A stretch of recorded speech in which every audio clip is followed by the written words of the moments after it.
Joe Adkins now joins us on the Little Caesars Hot and Ready hotline to talk some NBA and college basketball. JA Sports. That's right, JA Sports. Joey Buckets. I call him Johnny Buckets.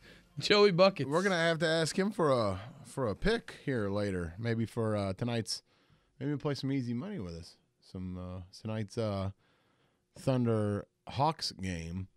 Hey, I asked Desmond this yesterday. I want to ask you the same thing. The coach that was most motivational for you was who? The coach. Are we speaking in head coaches? It doesn't have to be.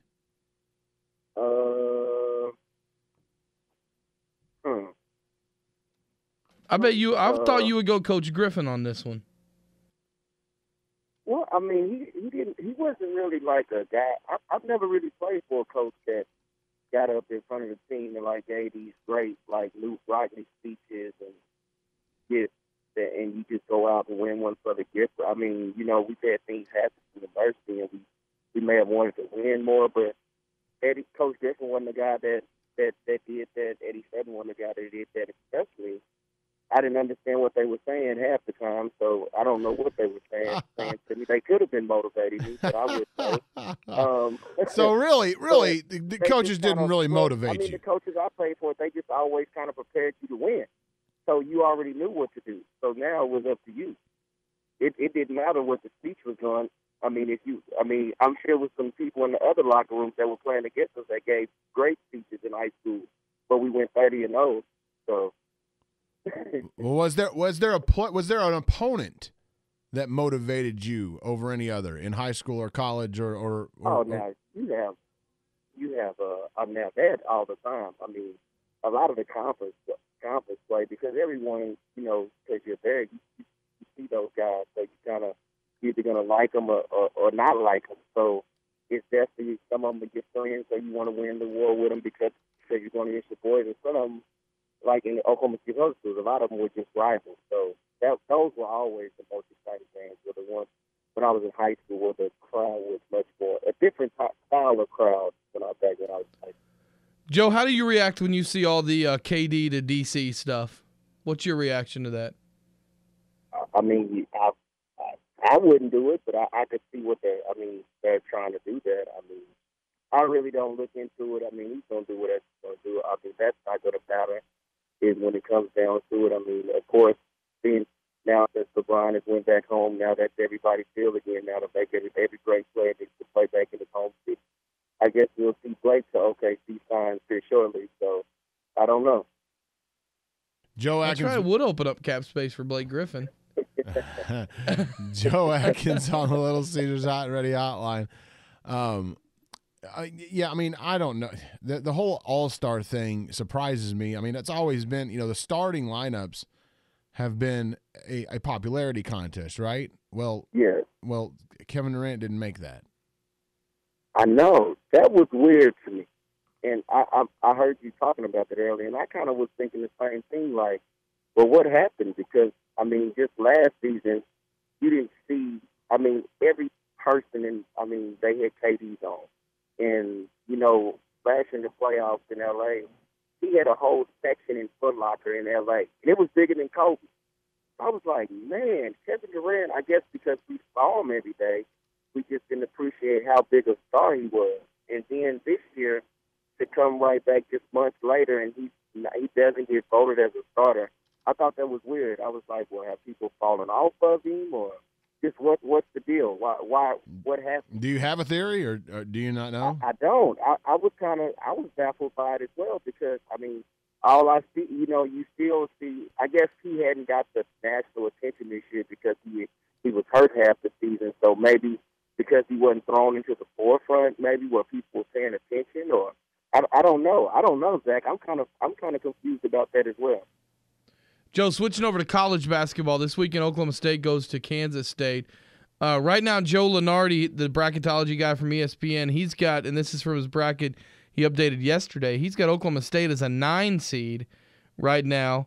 He would have him actually, Zach, playing your Indiana Hoosiers in the first round, which would be a fun matchup. I'd be in on that. As an 8-9 game, and then Kentucky in the second round if they win. Oh, that would be the one team that I would want to stay away from. Everybody who gets put in that bracket, they're like, no! I mean, Kentucky is beatable, but when you're Oklahoma State and No, you're they're not. scoring about 60 points a game, against Kentucky, they may score 30.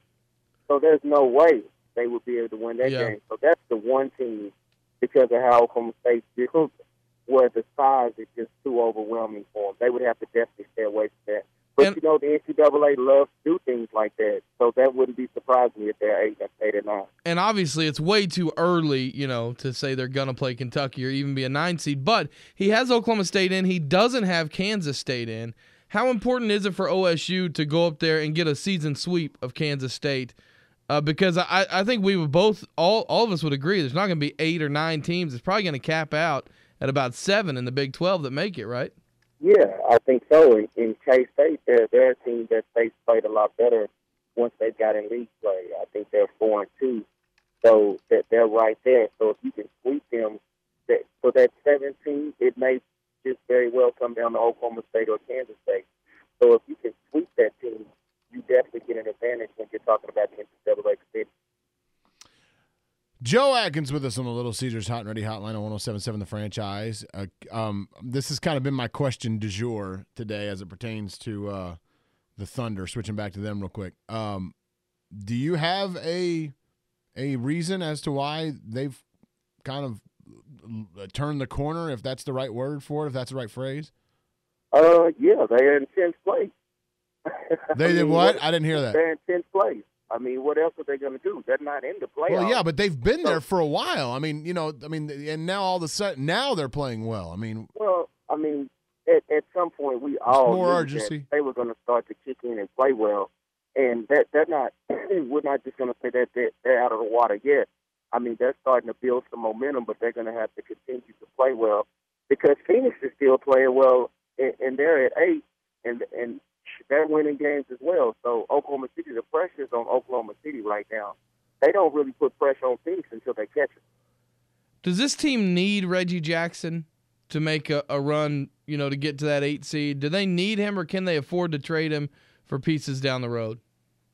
I don't think they can trade him for pieces down the road. If they trade him, they can get a guy that can come in and still contribute. Because they're going. Deion Waiters is coming in first off the bench, so he's playing with those starters half that quarter. So he's not going to play the entire second quarter. So if you don't have a guy like Reggie Jackson, I thought he and Waiters have played well together. Anytime you have 2 guys, you can make it work because it's either you or him. And with that second unit, those 2 are the guys that are going to take the majority of the shots. So I think they can coexist. I mean, at least for this season. So I don't think you just trade them just to get something for the future. I mean, they've tried that before. That hadn't worked for them yet. So it's time to go with somebody that what you're going to get. So it sounds like you're on the Deion Waiters train. No, I'm on both of them train. Deion Waiters is a guy where if he's locked in and engaged, he's a really good player. But he's a young player, so he's still inconsistent.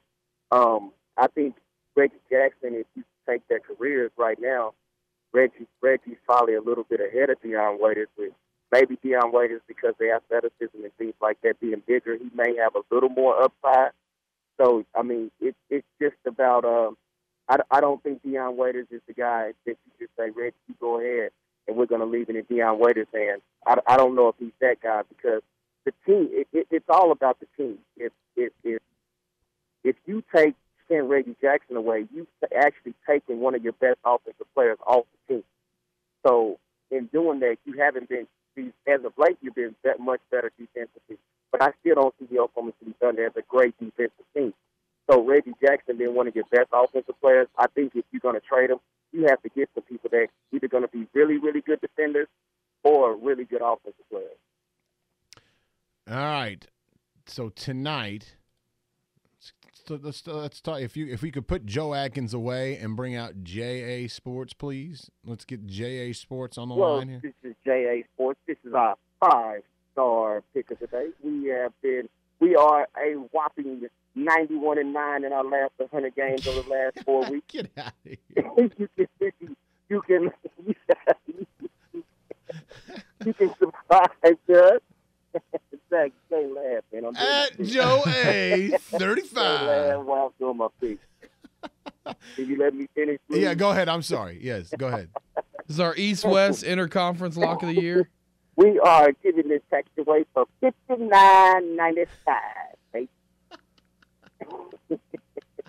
Where can they make the checks out to? And JA Sports. our please. COD's acceptable.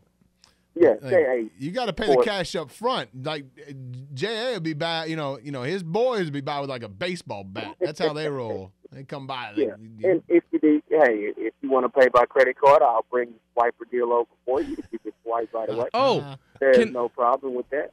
can we get Joe Adkins' take on the Atlanta Hawks, Stevie K? Oh yeah, real quick. We want to see where he I ranks. heard the Stevie K. Yeah, we're gonna play it again. Yeah, and, we're gonna- and you tell us yeah, after we play it on the douchometer, 1 to 10, we're- where Stevie K I goes. said I heard it, guys. I heard it. You don't have to play it. Yeah, I know, but so he must make him uncomfortable. It must make him very uncomfortable.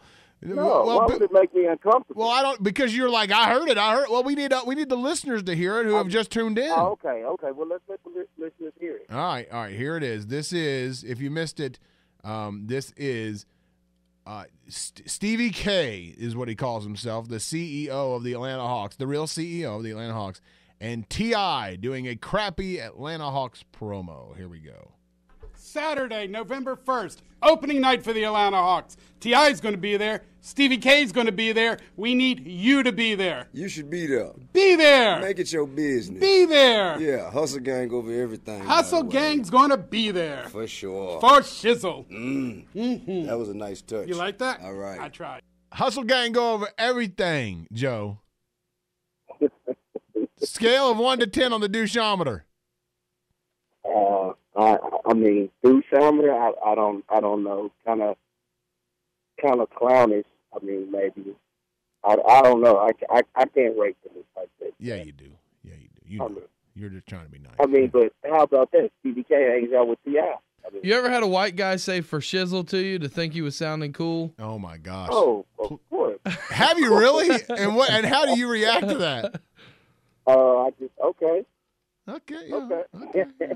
Yeah. Just Okay. try to be as nice as you can Well, I just while calling him an idiot behind his back. That's what you're doing. I don't talk about guys behind their back, Dave.